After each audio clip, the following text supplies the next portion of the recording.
ले रोहन, खाना खा ले। नहीं दीदी, पापा आएंगे ना, हम तभी साथ में खाना खाएंगे। पापा को आने में अभी वक्त लगेगा, तब तक तुम खाना खा लो। लेकिन रोहन अपनी जिद पर अड़ा हुआ था। वो तब तक खाना नहीं खाता जब तक उसके पिता राजेंद्र काम से घर नहीं लौट आते। रात का खाना वो सब एक साथ मिलकर ही खाते। राजेंद्र एक होटल में वेटर का काम करता था, जिससे वो अपना घर चलाता था। कुछ साल पहले उसकी पत्नी प्रीति की एक हादसे में मौत हो गई थी। तब से उसी ने दोनों बच्चों का पालन पोषण किया था। रूपाली अब 18 साल की हो गई थी, इसलिए वो अपने छोटे भाई का खूब ख्याल रखती थी। ले भाई, अब खाना खा ले, पापा को आने में देर हो जाएगी। तू तो जानता है जब तक उनका होटल बंद नहीं होता वो घर नहीं आते। अच्छा, आज मैं तुम्हें अपने हाथों से खाना खिलाऊं? तू मुझे अपने हाथ से खाना खिलाएगी दीदी, लेकिन साथ में कोई कहानी भी सुनाओगी तब मैं खा लूंगा। अच्छा ठीक है, चल मैं तुझे कहानी सुनाते हुए खाना खिलाती हूँ। दीदी आज माँ होती तो वो भी मुझे ऐसे ही खाना खिलाती। ऐसा कहते हुए उसकी आंखों में आंसू आ जाते हैं। रो मत रोहन, माँ ऊपर से तुझे दुखी होते हुए देखेगी तो उसे कितना बुरा लगेगा। तुझे पता है रोहन, माँ बहुत ही अच्छा खाना बनाती थी। सच में दीदी?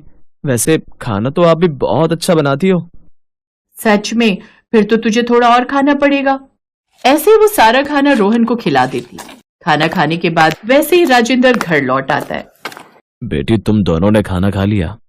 पापा, मैंने रोहन को खाना खिला दिया है, बस अब मैं रह गई हूँ। मेरी बच्ची, मेरे इंतजार में कब से भूखी बैठी है। चल अब जल्दी से खाना खा लेते हैं। और सुन, ये भी प्लेट में डाल कर ले आई हो। ये क्या है पापा? चना चाट है, मैं होटल से लेकर आया हूँ। अरे वाह, चना चाट, फिर तो मैं भी खाऊंगा। हाँ हाँ, तुम्हारे लिए भी लाया हूँ। चल अब जल्दी से आ जा। अब वो तीनों होटल की बनी हुई चना चाट साथ में खाते हैं। वो सब खाकर वो सो जाते हैं। फिर अगली सुबह, पापा आज भी होटल से आते वक्त आप चना चाट लेकर आना। ठीक है बेटा।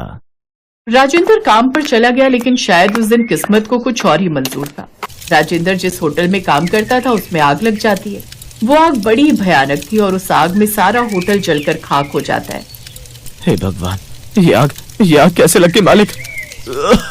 मैं तो सड़क पर आ गया रे राजेंद्र। न जाने ये सब कैसे हो गया, मैं तो कहीं का नहीं रहा, मेरा सब कुछ लुट गया। मालिक, हिम्मत से काम लीजिए। कैसे हिम्मत से काम लूं? सब कुछ बर्बाद हो गया। अब तो मैं तुम लोगों को नौकरी पर भी नहीं रख पाऊंगा।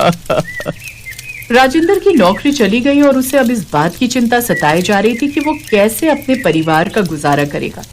शाम को वो भारी मन से घर लौटा। पापा, आप इतनी जल्दी आ गए? आप हमारे लिए आज भी चना चाट लाए हो ना? थोड़ी देर के लिए चुप हो जाओ रोहन। राजेंद्र को परेशानी में देख रूपाली सब समझ गई। थोड़ी देर चुप हो जा रोहन, पापा परेशान लग रहे हैं। क्या बात है पापा, सब ठीक तो है ना? कुछ ठीक नहीं बचा, मेरी बच्ची सब बर्बाद हो गया। आखिर क्या हुआ पापा, ठीक से बताइए ना। मैं जिस होटल में काम करता था उस होटल में आग लग गई बिटिया, और ये कैसे हुआ मुझे खुद नहीं पता। आप परेशान मत होइए, देखना एक रोज सब ठीक हो जाएगा, मैं खाना बना देती हूँ। कुछ देर बाद खाना खाकर वो सब सो जाते हैं, लेकिन राजेंद्र को उस रोज नींद ही नहीं आई। ऐसे ही 2 दिन बीत गए। नहीं, मुझे नहीं पता दीदी, मैं ये खाना नहीं खाऊंगा। मुझे वो चना चाट खाना है और कुछ नहीं। तू जानता है ना रोहन, पापा का होटल अब नहीं बचा तो कहाँ से लाऊं तेरे लिए वो चना चाट? मुझे नहीं पता, मुझे खाना है, मतलब खाना है। तभी रूपाली राजेंद्र से, पापा आप बाजार जाकर सामान ले आइए, मैं घर पर ही इसके लिए चना चाट बना देती हूँ। कुछ देर बाद राजेंद्र चना चाट का सामान लेकर आ गया। कुछ ही देर में उसने ढेर सारी चाट बना ली। उसकी बनाई हुई चाट उन सबको बड़ी पसंद आई। वाह दीदी, ये चाट तो उस होटल की चाट से भी अच्छी बनी है। क्या सच में? हाँ दीदी, ये बिल्कुल ठीक कह रहा है बिटिया। तुम्हारी बनाई हुई ये चाट तो हमारे होटल की चाट से भी बहुत अच्छी बनी है।